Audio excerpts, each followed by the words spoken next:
আপনারা যদি মনে করেন এই দুনিয়ার সবচেয়ে বড় খেলোয়াড় মেসি আর রোনালদো, তাহলে ভুল ভাই। এই দুনিয়ার সবচেয়ে বড় খেলোয়াড় হইলো আমার আব্বাই। এই দুনিয়ার সবচেয়ে বড় খেলোয়াড় হইলো আমার আব্বাই। আমারে বোগা জোগা 9-6 বুঝ দিয়া বিদেশ পাঠাইছে, যে তুই বিদেশ গিয়া 3টা বছর খিচ্চা কামলা দে, পরে দেশে আইলে তোরা বিয়া করাম। বিদেশ গিয়া 3টা বছর খিচ্চা কামলা দেওয়ার পর আব্বারে কইলাম, আব্বা 3 বছর তো হইছে, এবার দেশে একটা বিয়া করে দিয়ে। কই বিয়া যে করবি, বউ আইনা রাখবি কই? বাড়িটারি করছ? না আব্বা করি নাই তো। তাহলে আরো 2টা বছর বিদেশ কর, একটা বাড়ি কর, পরে দেশে আইলে তোরা বিয়া করাম। ঠিক আছে, করলাম আরো 2 বছর বিদেশ। আব্বারে কইলাম, আব্বা বাড়ি তো করছি, এবার দেশে একটা বিয়া করে দিয়েন। কই বিয়া যে করবি, বউ কি তোর চেহারা দেখে দিয়া দিব? সোনা গহনা কিনো লাগতো না? সোনা গহনা কিনছস? না আব্বা কিনি নাই তো। তাইলে আরো 2টা বছর বিদেশ কর, সোনা গহনা কিন, পরে দেশে এলে তোরে বিয়া করাবো। ঠিক আছে, সুন্দর কথা, সোনা গহনা ছাড়া তো বউ দিত না। করলাম আরো 2 বছর বিদেশ।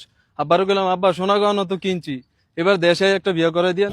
বিয়া যে করবি, অনুষ্ঠান করতি না, 200-400 মানুষ দাও দাও খাওয়াতি না? আব্বা খাওয়া মতো তো টিয়া পয়সা আছে?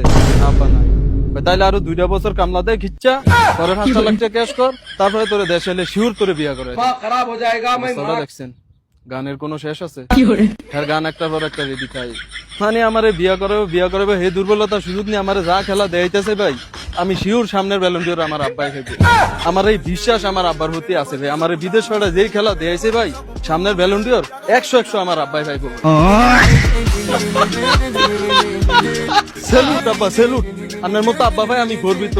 আপনার মতো আব্বাই তো প্রত্যেকটা ঘরে ঘরে দরকার।